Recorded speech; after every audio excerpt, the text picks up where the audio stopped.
Hi, and welcome to what secretly will probably be my favorite episode around postpartum.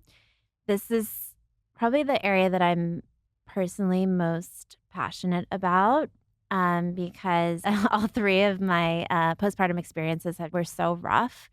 And I'm excited to do this episode because I want people to know that it doesn't have to be so rough. And if it is rough, it's okay. It's going to get better. Right. And I want women to know that they should take care of themselves. And the three areas that, when I think about postpartum, that come to mind as the most important are mental health, pelvic floor, and nutrition. And I didn't know this before I had kids. And that's why I'm so excited that both of you guys are joining me as experts in nutrition and pelvic floor therapy, and also just really great friends of mine. So excited to dive in today. But before we begin, I'd love for each of you guys to just kind of tell us a little bit about your story. You inspire me so much when it comes to women's health and being incredible mothers. Carine, why don't you kick us off? Awesome. Well, thank you for having me. My name's Carine Carmy. I'm the co-founder and CEO of Origin. I'll tell you about Origin in a second, but just a little bit about me. I grew up in LA and I have a background in healthcare and technology.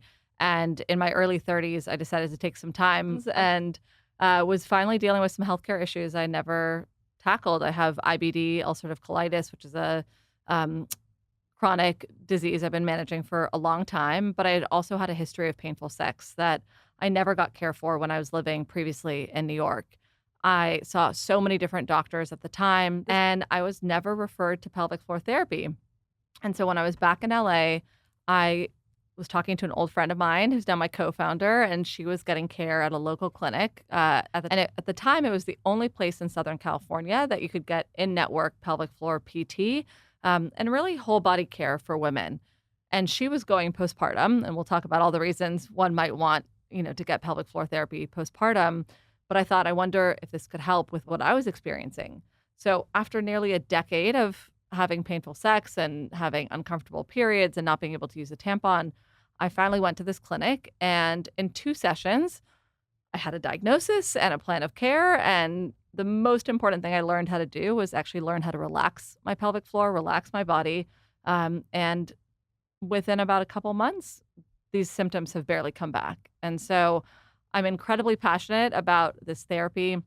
It's the first line treatment for so many pelvic floor issues, which we'll talk about. And now we have clinics across the country, virtual care nationwide. And our mission is really to help women feel their best in their bodies and to make this the standard of care. Whether you're pregnant and postpartum, going through menopause, you're a teenage runner who's having incontinence, there's so many reasons we need to be centering ourselves in the healthcare system, and excited to be a part of that.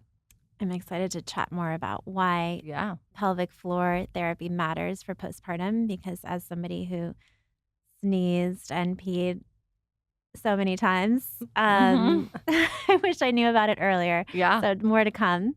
Mastaneh, love to hear your journey into nutrition and women's health, Sure. which I already know so much about. Yes, Kat. So, hi, I'm Mastaneh. Thanks for having me here. I'm Senior VP of Science and Innovation at Reachall. Have been fortunate to work with Kat for the past 6 years. It's a big milestone for me. I have a PhD in nutritional sciences and I'm a registered dietitian. Always been passionate about health, and my passion in nutrition and women wellness started when I was a child. I grew up in Iran, and I remember the first time I got interested in nutrition was after the war between Iran and Iraq ended.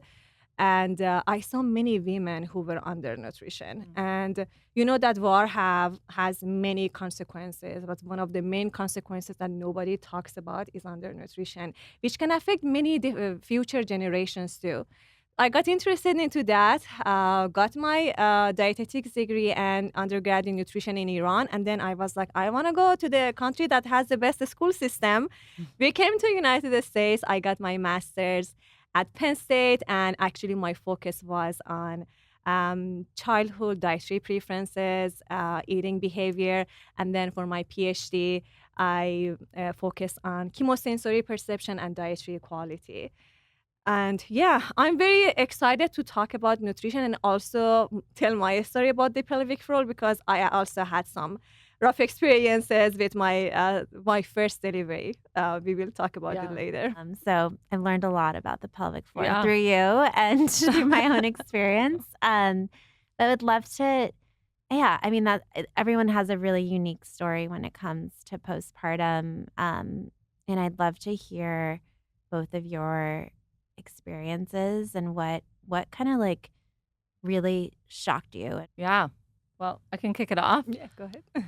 It was funny. The other day, I read this quote by the poet Mary Oliver, and she said, it was so beautiful. She said, "Are you breathing just a little bit and calling it life?" And this hyperventilation that was my postpartum period, that was summed up in that quote. Because as much as I knew, I felt unprepared. And I think for me, my physical recovery, luckily, was actually quite effective and strong, and probably in large part because I did so much pelvic floor PT Thanks. before. Um, but for me, the emotional journey was the hardest. And so I have a young daughter. She's amazing. She's almost 2, my first and only child. And I really was underprepared, I think, for the identity shift that happened as I entered that new phase of life. It probably started a little bit in my pregnancy when, you lose some mobility. And I remember towards the end, I couldn't walk that much. And I'm such an active person. And my husband's still out and about every night. And I'm like, why are you going out? And why am I so tired and antisocial? And what's going on here? So it was that mentally prepared me a little bit. But I dealt with pretty bad postpartum anxiety and knew that that was a possibility, but I didn't really know how to name it when it was happening because even again, from the place of privilege that I come from and all the knowledge I have as a new mom, you're like worried about everything anyways. And like, is she going to wake up from her sleep? And am I feeding her the right things? And breastfeeding is hard. And what if I don't want to only exclusively breastfeed? Am I going to be a bad mother? And there's all of these societal pressures. And so it took me about, I'd say 2 to 3 months to break that cycle of self doubt. And despite how many times your doctor asks you, like, are you okay? The answer when I said not really was like, okay, great, let's put you on some drugs. And I wasn't ready for that. And, I wish that there was a little bit more of a holding around the space of what it means to become a mother. And there's a phrase, matrescence, which is like pubescence or puberty, but for becoming a mother. And I think that was for me probably the most challenging and then in retrospect powerful shift that I went through. Mastaneh, how about you? Wanted to ask something on the Yeah. emotional side, which I think physiologically is very interesting. Considering pregnancy, we are at like a hormonal high, like lots Yeah. of hormones are high, like you think about progesterone, estrogens, which is high. Progesterone level actually in pregnancy is like 20 times more than your pre-pregnancy progesterone level. So imagine you're going from hormonal high and sudden drop Exactly. in hormones right after you give birth, which means that your body and your emotions need to adjust, which is normal, but that adjustment takes Yeah. a lot. And no wonder, like, up to 80% of women postpartum, they Mhm. experience baby blue. Yeah. On the emotional side, I experienced it, but one thing I want to explain on my side was with my first delivery, I was 41 weeks pregnant, past due, and the baby wasn't coming out. And my doctor told me, you need to get induced. I got induced, didn't go to labor. They induced me another time. Not much happened. Wow. So my body was very slowly going to labor, and it was Christmas Eve. So they had to use vacuum Oh no. I'm to sorry. help giving the birth. I had bad infection. I was torn very badly. And Kat, you ask about like challenges. Even simplest things that you cannot imagine could be a challenge was a challenge for me. I remember for 8 weeks, I couldn't sit, I couldn't walk, and I couldn't even sleep on my back. Wow. So it was such a traumatic experience for me that I remember after 1 year when I had my OBGYN visit, I was crying and I was explaining that I don't think I can ever have another baby. I think it helped over the time. And I think the challenges I had with the pelvic floor and nobody tells you anything, like you should Yeah. take care of yourself. If I knew earlier that I could take care of my body, even before, during pregnancy, or after the postpartum with the issues I had, I waited so long to get the Yeah. support and help. What made you want to have another kid? Did you just forget about your experience? I do feel like there's a little bit of like amnesia that Yeah. happens. I started doing physical therapy, Mhm. but it was quite late. I think my son was 2.5 years old when I started, and I saw improvement, and I always wanted to have more kids. I love kids, and I was like, okay, maybe this is a better experience, which actually it was Wow. much better experience. I really enjoyed the delivery with the second child and also the postpartum. And Yeah. I think, believe in supporting yourself, especially pelvic work that Yeah. can make the recovery. As you said, your recovery was much faster than mine. I think to me, the first one took so long. The second one was really easy. Did your doctor recommend PT for you, or did you have to No, find it on your I own? had Ugh, to do it on my makes me own. so mad. Nobody talks about it. I was like, After you're a gonna be vacuum. okay. Yeah. Let's talk about that. Can Yeah. you tell us, for people that aren't familiar, or think, maybe are pregnant and are about to go into labor soon, how would you explain what the pelvic floor is? Yep. And how would you say this works? And how do you use that knowledge into postpartum? Yeah. Okay, so simplest terms, the pelvic floor is the set of muscles and ligaments and tissues that sits across your pelvis, almost like a hammock. And it has quite a few functions. It helps you with bladder and bowel control, holds up your organs. So there's a lot of core stability and strength. It helps you with sexual function. So pleasure in sex can also lead to pain and discomfort at times too. Lymphatic flow. So it does a lot for us. And I mean, in the same way that we have like backs and shoulders and other muscle groups, and it's really just the center of our body. And but I think it's important in the context of pregnancy because when you're pregnant, you end up having a lot of pressure on your pelvic floor. You're carrying a lot of weight, you have much more tissue elasticity. And so it doesn't mean that you're necessarily going to have things like, tearing during labor, although that happened to me. It happens to a lot of people. You can always heal from these things. But the more you can prepare your body for labor and delivery, which is like a marathon sport, and particularly if you have a challenging labor and delivery, what does it mean to push is something that can be taught in pelvic floor therapy. One example, I thought pushing was this I'm using my arms now, like this push, like, like let's get this thing out of here. And it's actually a lengthening exercise, right? And so this language that we are being taught in the context of a, one day, hopefully, experience, most of us are never learning what those muscle mechanisms actually mean. Like, what is really a Kegel? When should you be doing it? When is it helpful? When should it not be? And so it's so helpful to have a practitioner that you can work with to say, based on your history, based on your activity levels, if you're a runner, if you're whatever your goals are, how do we help you stay strong in your pregnancy and then, recover as quickly as you can postpartum and deal with whatever might happen, even if you have a C-section, there's value in having pelvic floor therapy afterwards. And I'll just note on that, pelvic floor PT is not just about what happens in the pelvis, it's really whole body care. And that there was some language change that happened in the industry several years ago to be, more inclusive about that. But back and hip pain and all of these things are all deeply connected.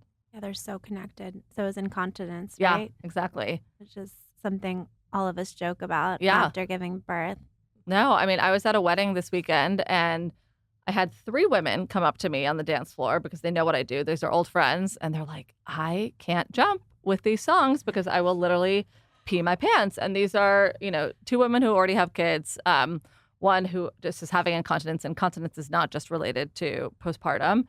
And I told them, I was like, look, it's never too late. We can deal with these things later on in life. It's like if you've had shoulder pain for a long time, it's, you don't just let it ride for 20 years. You'll go get help at some point whenever you're ready. And so incontinence is incredibly common. About 1 in 3 women experience bladder incontinence. There's also fecal incontinence, which, we're at a healthcare podcast. I'll talk about poop for a minute, but it's real. Let's talk about poop. Yeah, I love it's talking about poop. really important, and it can be very shameful for folks when you don't understand that this is something that you can deal with. Having control, back to the mental health topic, having control of our bladder and bowel, it's so deeply connected to our sense of self and identity and how we move in the world. Like not only just dancing at a wedding, but being able to go on a run or be in a meeting and not be too worried if you're going to have that coffee, what you're going to have to run to the bathroom. Like those moments really, really matter for us. And I'm just so passionate about PT because it's a body support, but it helps our mind in such a big way. I love that. I think we just had an episode around periods and how periods don't have to be painful. Yeah. And I think it's similar. It's like we as women go through all these critical stages in our lives that are so important, and then we just feel like we have to deal with Yeah. the consequences, but we don't. And there's solutions. And Exactly. I love talking about that. Yeah. Mastaneh, I know you obviously have experience with your own personal pelvic floor during your recovery period, but I'd love to kind of switch gears to talk about nutrition and the importance of, here you just had a baby, you're focused on making this baby live and survive. You maybe are doing a little pelvic floor therapy, but what is the role that nutrition should play in your life right now? Yeah, nutrition plays a huge role. I would say it's like your best friend postpartum, especially when you think about lactation, the energy demand and nutrition needs are considerably higher. Just imagine you give birth, you're exclusively breastfeeding. In the first 4 to 5 months after giving birth, your baby doubles the birth weight they accumulated during the 9 months of the pregnancy. And where they're getting their nutrition from, if you're breastfeeding, it's gonna be through you. Wow. Imagine by the time that the baby turns 4 months, the amount of energy your body needed to produce milk is approximately the same as the total energy your body needed for your entire pregnancy. So again, it tells you how demanding like postpartum and lactation is. And thinking about nutritional needs, micronutrients, vitamins, mineral, we have 29 essential vitamins and minerals. Lactation increases the demand for more than half of the nutrients compared to pregnancy. I don't think many people talking about it. How demanding the lactation period and postpartum is for women. Isn't that incredible? How much our body continue to work, continue to give even after giving birth. Like to me, it's mind blowing. Yeah, it's amazing. And I don't know about you guys, but my doctor was just like, keep taking your prenatal, right? And you're like, well, things are different now. Yep. I'm breastfeeding or I'm feeding or I'm recovering. Everyone has a different journey postpartum, but like, do you just continue taking your prenatal? I know the answer, but what would you say? I want to first say something. The story, Kat, how we came up with the postnatal. That would be interesting to you as well. It was 2019. I was pregnant with my second one. Kat was breastfeeding her second one. She stopped by my desk and she was like, I'm thinking to make a postnatal vitamins, but everyone is telling me, do women need? Can't they just continue with their prenatal? It's such a small market, and I was just looking at her face. Her eyes were lighting up, and she had like this smile on her face that people who know her, they know what that smile means, which means let's do this. And I was like so excited because at that moment, Kat, I knew we were not just making a postnatal vitamin, we were going after a system that simply neglects women. Ooh, you're gonna make me cry. I know, me too. I just got crying. chills. I am crying, and I know that you guys are both such big advocates for women's health and women's health research. So would love, Carine, for you to double click on that. Yeah. Well, as you were talking, it reminds me, I mean, how many times did we have blood work when we're pregnant? I mean, they are just like happy to put needles in your body and continuously all the time and checking every vital sign, mainly of your child, but also for you to ensure your child is okay. I did not have any required blood work at my 6-week visit. And I asked my doctor, I was like, what is the standard panel to make sure I'm recovering effectively? And she's like, there is no standard panel that we would do for you. So I said, okay, let me talk to some friends who are much smarter than me. And like, what blood work should I have done to check my hormones, to check my ferritin, all the basics. And I did that, and it helped me understand what was going on for me hormonally and emotionally. And it, also made me just feel less crazy. Like, okay, there's some reasons here. Like, this is all deeply connected. So, I mean, the standard of care postpartum, as we know, is abysmal. And you might know this. So in 2019, the American College of Gynecologists, obstetrics and gynecologists came out with their 4th trimester guidelines. And that's really helping providers, but also patients understand what we should be getting postpartum to support women's full recovery. Even naming this idea of the fourth trimester was radical at the time, as if the body is not still in hyperdrive, to your point on what we're doing with nutrition and the needs there. I still think it's not enough. We should be referring to mental health professionals, even preventatively, to have that one touch point. To pelvic floor therapists, you should have a nutrition protocol. We should be asking folks in the hospital, if they had a C-section, who's going to help you up and down those stairs at home. Like, you should have occupational therapists talking to you about like how you're going to deal with the fact that, if you have another child, how are you going to carry this child and how are you going to recover? But we don't, and you get more, support for your recovery after you break your ankle or you have gallbladder surgery, and those are real things. But I think we're on the beginning of a shift. So I get really angry, but I also have hope that, with companies like yours and ours, there's going to be changes, and there has to be, because there's been enough women who've gone through this to demand that change. You mentioned getting blood work done, which is virtually non-existent. Yeah. I think I remember the only input that I had was going to my pediatrician appointment and filling out a survey of like, am I okay mentally? Yeah. And I started to cry. Exactly. And I was like, no, I'm not. But this is the first person that's asking me how I'm doing. Yeah. And it's not even my own doctor. So it's abysmal, really. Mastaneh, just switching gears back to nutrition, whether it's ritual or another postnatal, like what would you say some of the most key nutrients that women should be looking for postpartum? Two of my favorite nutrients. One would be choline and one would be the DHA. And I'm telling you why. Talking about choline, it's an essential nutrient and it's important from the conception to when the baby turns 2 years. That's the time period.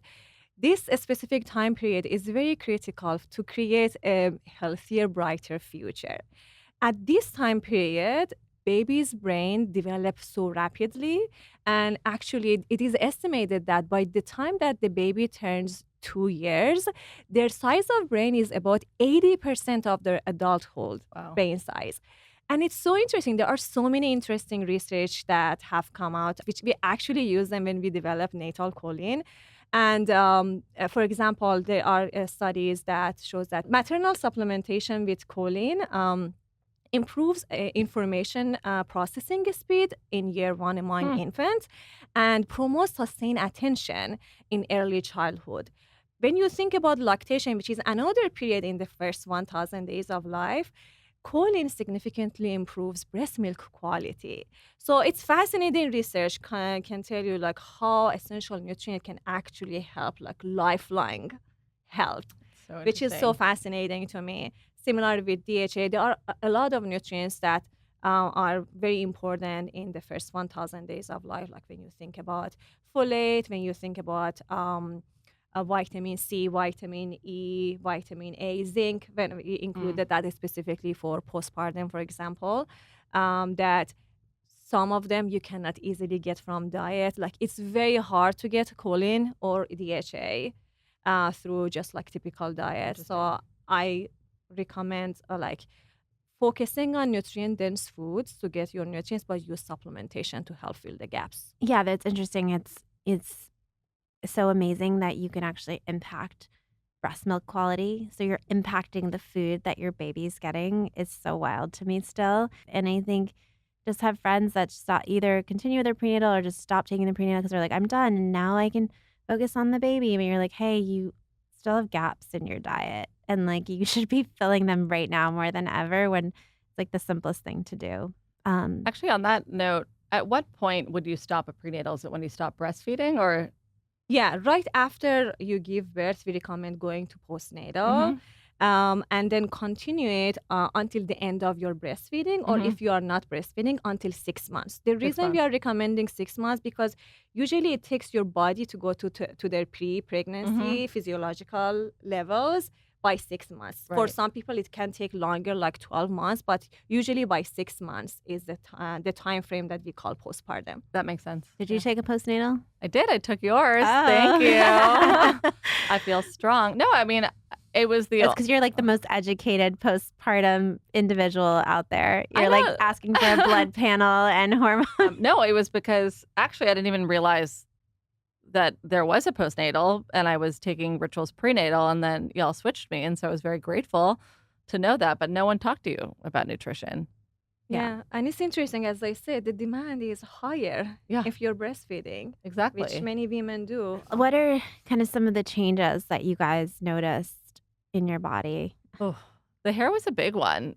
I Yeah. remember everyone talked about this point that your hair falls out. I was like, my hair's not falling out. I still have good hair. And then all of a sudden you're in the shower and you're like, is this motherhood? You know, like, where am I? So that was one. I did have a good number of in that first couple weeks. I thought I was having prolapse, which I probably had, but it ended up resolving itself. And so I think in retrospect, in the like rose-colored glasses that you look back on this period with, sometimes it feels like just a miracle how your body can recover. But yeah, the hair. It always goes back to the hair. What Did- about you? Yeah. Mine, I want to go back to the emotional side of it. Yeah. What I felt that was different was I was getting more emotional, especially caring about children. I think many women experience that the way you care about children and kids in general is very different from when you don't have any kids. And there is research like when you have children, there are a specific part of your brain that are related to caring and empathy are more active Mhm. compared to like when you're not pregnant. To me, when I was like seeing the news about children or like just hearing their sound, and it's just like naturally I feeling Oh, yeah. much strongly, which to me was like so fascinating. I was like, what has happened to me? Like I was getting so emotional. Anything about the kids would made me. Oh, yeah. Yeah, I now so even every time I hear something that sounds like a baby's crying, I'm just like, "What? Is she okay?" Even if because I'm not you, at home. yeah, you This wanna just vigilance. yeah, Yeah, it's part of like the totally. yeah. Sleep is another thing, which, Right. yeah, dark, dark time. Yeah. It was interesting. I actually found the first month almost somewhat easier because my partner was home with me. We were both kind of in it. We had more folks checking in on us. You have that like built-in structure. But then once they get a little bit older and then you're back at work, and you're not in this constant, like you're kind of napping a lot when they're napping. After that point, I'd say months 3, 4, 5 until she learned how to sleep was brutal. Yeah. Then in the beginning, you're running on adrenaline. You're so excited, Yeah. especially if it's your first kid. Exactly. You can deal.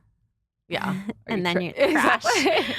And then when you have multiple kids, it's I hard don't know. to How do you take do a that? sleep Yeah. or nap. But you get better. I think I feel like it's so hard, right, with the hair and the body and all of this stuff. But like, there's this really beautiful bright side, and it's not Yeah. all the dark stuff we were just talking about. Like it is amazing. And I think for me at least, having gone through it once and then having gone through it again, it just got easier because you knew what you were doing. At least I wasn't worried about as much taking care of the kid the second and third postpartum time for me. Yeah. I was like, I'm going to work really hard at taking care of myself. And I loved that. I mean, when else do you get to Mhm. like double down on yourself? Yeah. I've seen that with a lot of my friends that have had multiple kids, and just this idea of like we spend so much time in life worrying about things that don't come to fruition or don't actually matter or things that we'll forget about. And I can't even tell you, I don't even know what I was worrying about for, the first 6 months.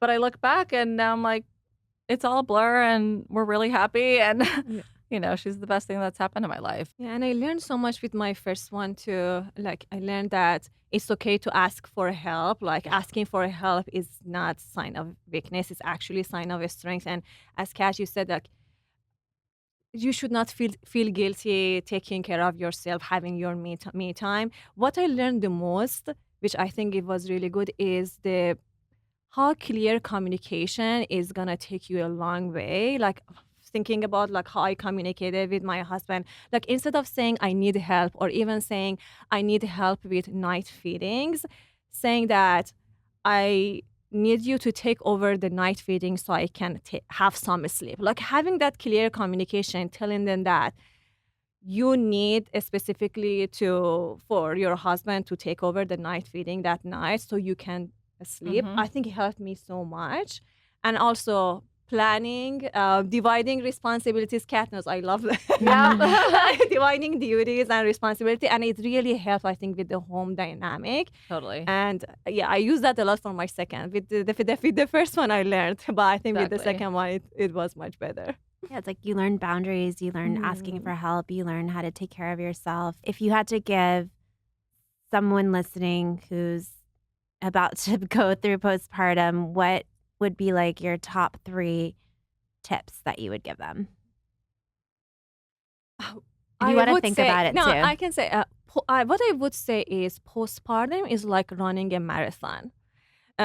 Giving birth is a great accomplishment, but the real endurance test happens after you give birth.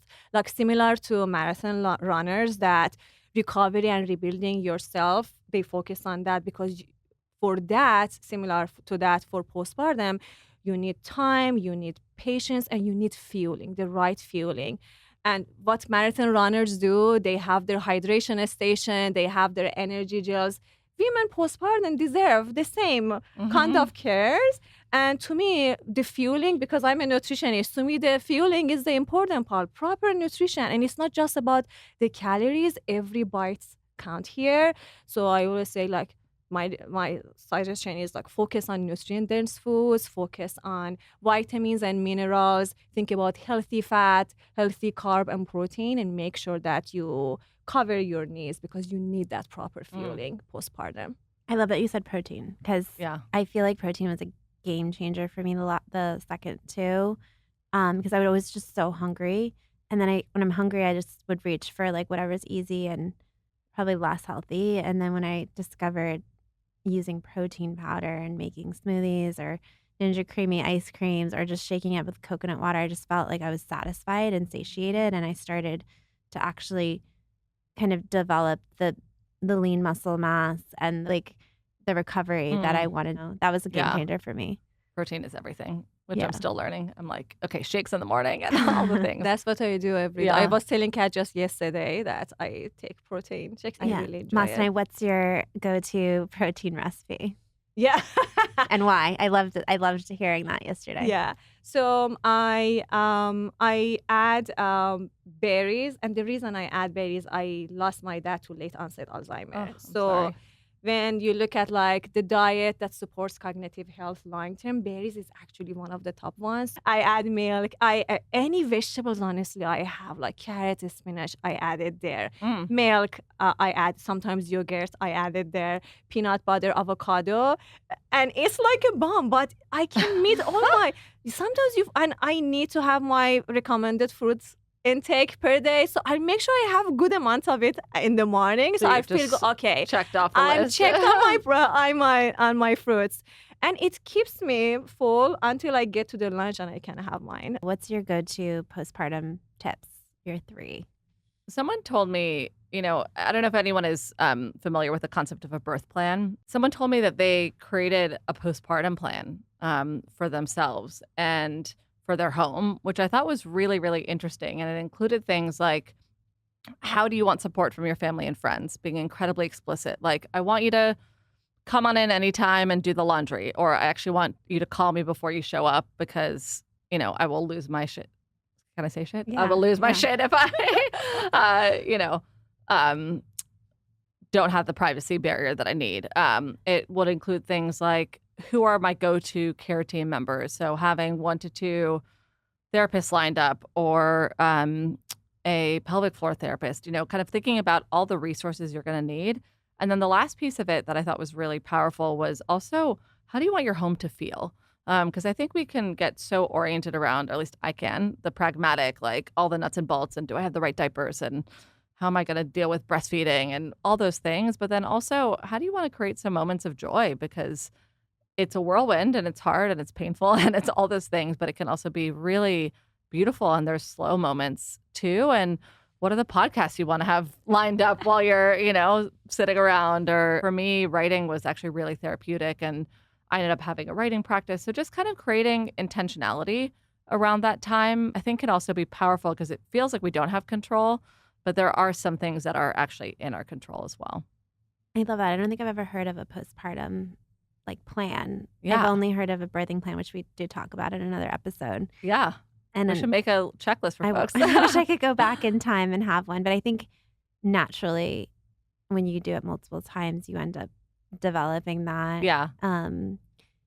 And I do feel like there is this kind of expansion that happens when you have a kid, and if you can embrace it and you can embrace kind of the gratitude and the magic that happens and then channel that through writing or Mhm. something creative, there's something really, really powerful there. Yeah. And again, I know there's some illusion of control, right? Like there's only so much that we can control, but um, whoever you are, whatever your practices are, just think about how do you want to continue that into that next phase. Did you guys have any products that you loved that kind of changed the game for you with Mm. postpartum? I know for me, it was like the first delivery that I had, I like stole those panty liners that they had at the hospital that Yes. were like mesh. And I felt like I was like, this is disgusting. I can't believe I'm wearing these for like a week. And then I got smarter the second time around and I bought like really sexy underwear that had liners built in that were non-toxic. And I was like, wow, Funny. I feel like I'm on top of my, On top of the world. on top of the world. So that was like a game changer for me to feel like, kind of I know it's not a sexy time, but it made me feel sexy in a weird way. I Yeah. think like I used a lot of face masks and I was like, well, I'm not going in the office. I might as well work Mhm. on my skincare routine while I'm nursing. And I don't know, just making me feel like a human and making me feel like somewhat sexy in a time that's not considered Yeah. like elevated. Did you guys have any products that you loved using when you were You're bringing back postpartum? so many memories, Kat. I'm just like having so many flashbacks.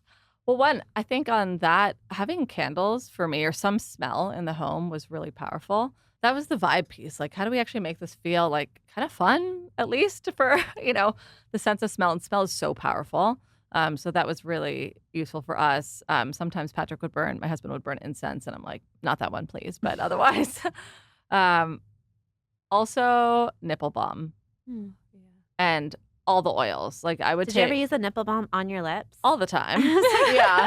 was like, I had so many left over, and I just ended up using them Yeah. as lip balm. And anywhere I'd go out, and you're like, why are you Yeah. bring this nipple balm to this coffee shop? The best lipstick Yeah, is exactly. nipple Nipple cream. balm. Another pro tip came from Patty Quintero. Her name, Uma Mother is her brand. She's one of the most incredible birth educators. And she always said, put oil, like jojoba oil, whatever oil you like, on before you go in the shower. And then it kind of like sets into your body and you're just like, oh, I'm so soft and everything feels so good. I love that you mentioned about the smell. I'm all about my PhD. One part was on chemosensory perception, so it's about the sense of a smell, taste, like all of these, and it makes a big change about how you feel about your surrounding. Not a specific product, but fruits and vegetables.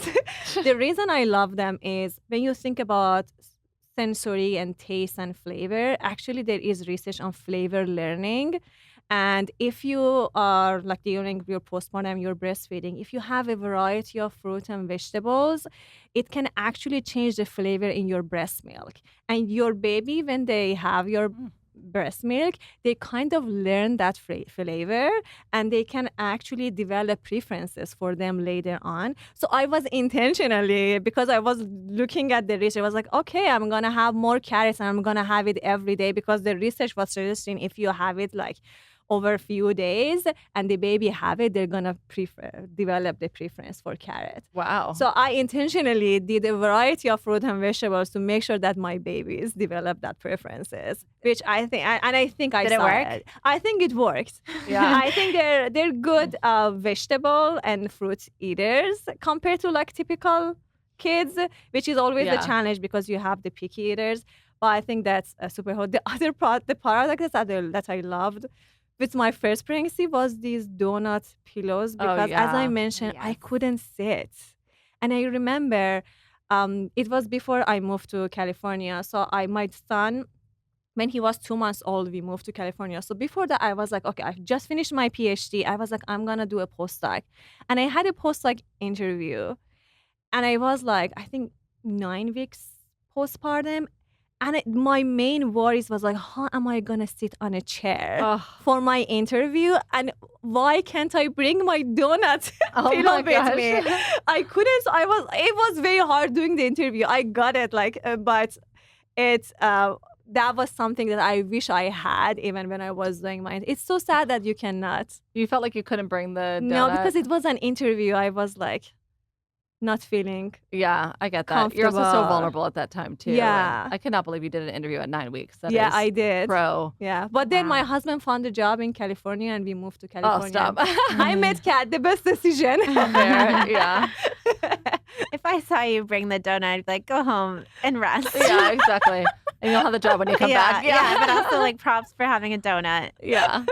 I had a donut the first one too because I tore so badly. Ugh. Luckily, didn't need it for the second two, but I didn't know that. Same. It's like, but it's just so comforting. Mm-hmm. How Got about it. fitness? I know there's like there's so much more to talk about, but I wonder if you guys kind of eased into fitness and like how you thought Mhm. about your bodies and getting back. I hate like getting back into shape or like snapping back. And Yeah. I hate that. I feel like for me it was I just got so comfortable of where I was at, but then I started working out like every day when I was able to, but it was not around fitness. It was really about like mental health and Yeah.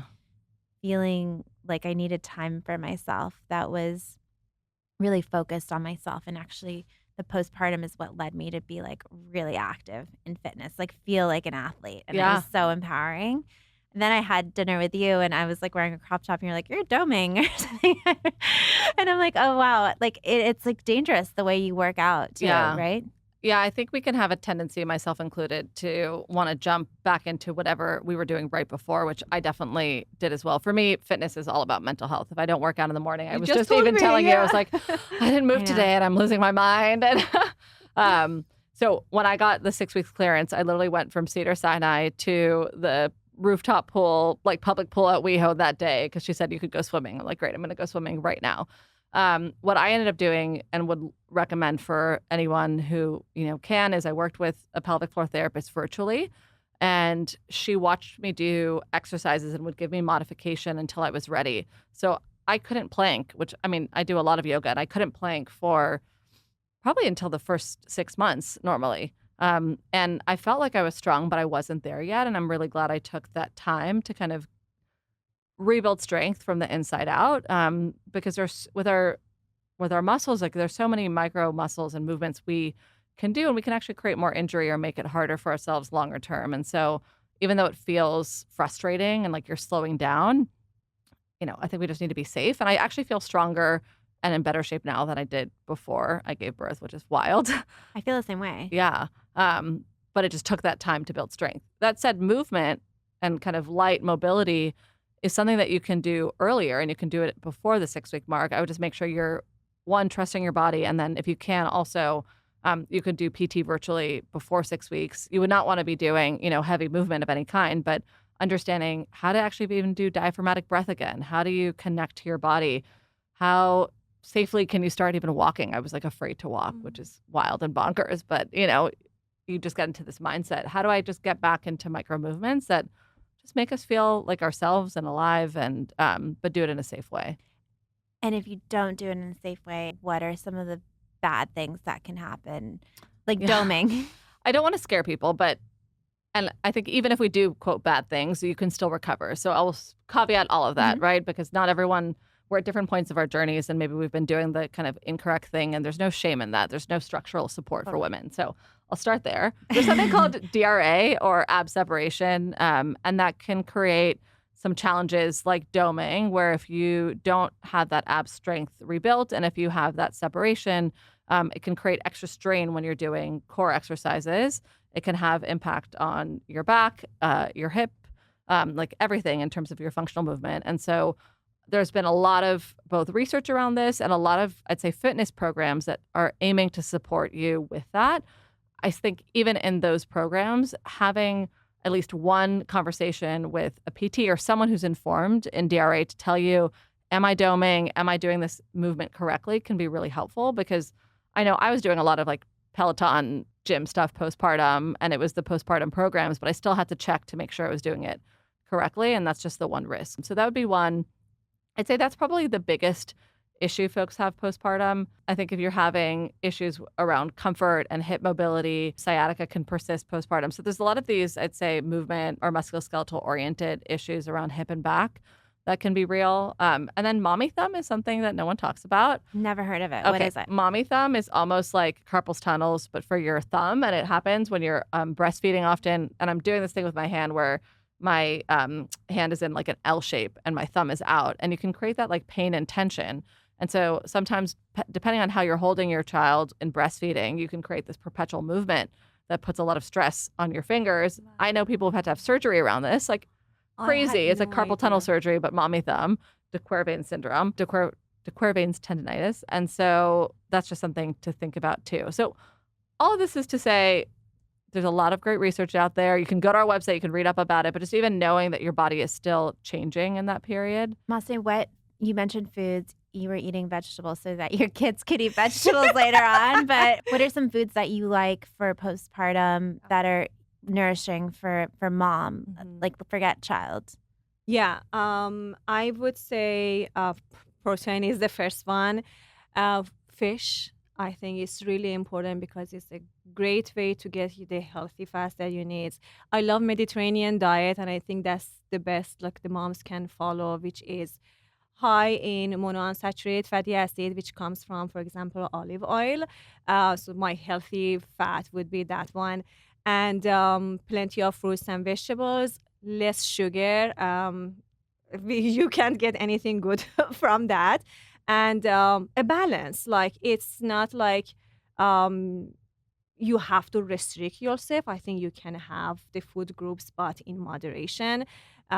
Especially like right after you give birth, many women actually experience anemia. So that I think the first few weeks is important. But later on, if they are breastfeeding, they don't need iron. That's why I think one of their nutrients that is a difference between prenatal and postnatal is the iron. So you need a lot of iron during the prenatal period, but after a few weeks postpartum, you don't need that much iron. And that's one of the reasons you should not continue with your prenatal vitamin. So yes, I think the first few weeks focus on like iron-rich food, healthy fats, healthy carbs, grains, whole grains. I think these would be my go-to-go. Yeah, I love that. I think a lot of people think about like, how am I going to lose the weight right away? And then they like start not eating healthy fats, or they cut back on protein, and I think it can really backfire on your mood and also energy, your muscles and everything, and energy. I don't know the science behind it, but we're also carrying water weight still for so long, and I was not prepared for that mentally. But again, all of this, our body heals itself also really naturally if we're eating good food and if we're moving naturally and all these things. And so giving ourselves that time. Yeah. All about time. It's all about time and patience and caring for ourselves. Exactly. I think like one other thing that we did talk about kind of just how women's health research is, non-existent in some ways right now. It's starting to be more, and we're companies that are investing in it ourselves. But I think when we think about the U.S., some of the worst postpartum care in any industrialized nation. It's the only industrialized country, the one of only 6 in the world, where there's no national maternity leave policy, despite the overwhelming evidence of benefits for families. That's really why at Ritual we've doubled down on paid family leave. And I'd love to, I know you said you were interviewing 9 weeks after giving birth. What do you guys think about that? What do you think about what's like the dream postpartum system in the U.S.? Do you have any thoughts? Lots of thoughts. I'm like, well, we just need, let me take I'm like so angry. Where do I begin? It is such a disservice to women and birthing people and families that we don't have protected time for both the person who gave birth, the mother, but also for the parent, the other partner. And I think that dichotomy and what is then often expected of the mother if the other partner is not able to take that time can have perpetual impact on the relationship with the child, on the relationship with your partner.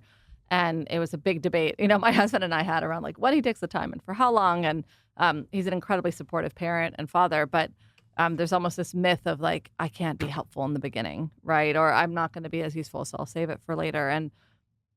We had ultimately, a really great situation where he was able to take a little time off in the beginning and then more time off later. And it was ultimately about supporting me and my needs as the primary caregiver at that period of time and my recovery. And I'm now able to work functionally because of that. And both of us have a really strong connection to our daughter because of that. And that's a personal way of saying we need to have structural support and leave for both parents. It needs to be protected.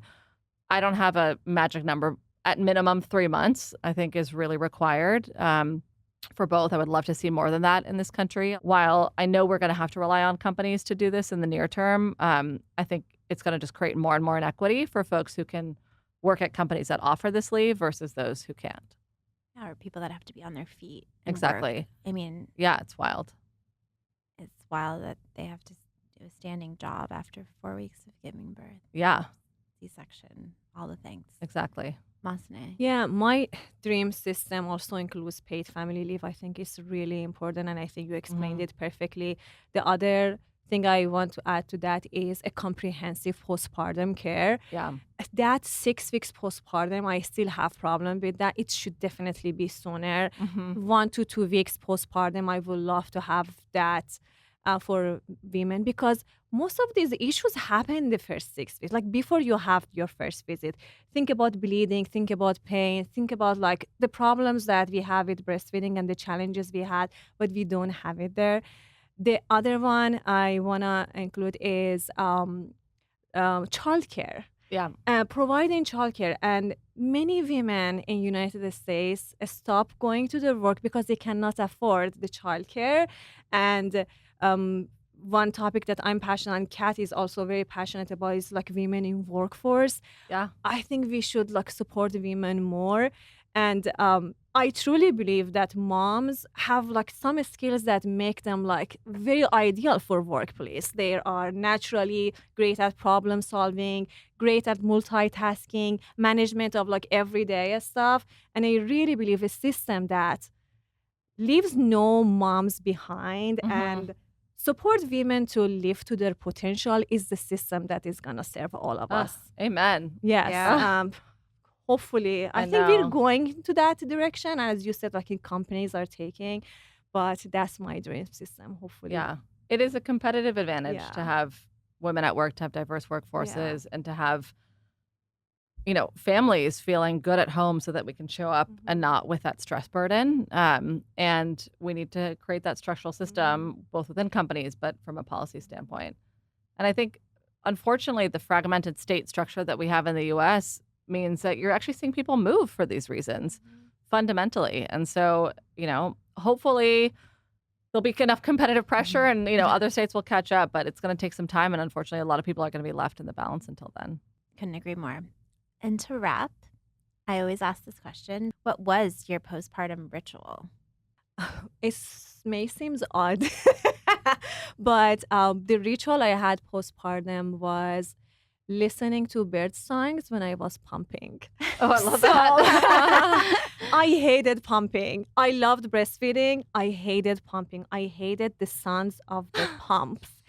And there is like the man-made sounds. I think they're called anthrophony or anthrophone. The negative man-made sounds can negatively impact your mood, and they can increase anxiety.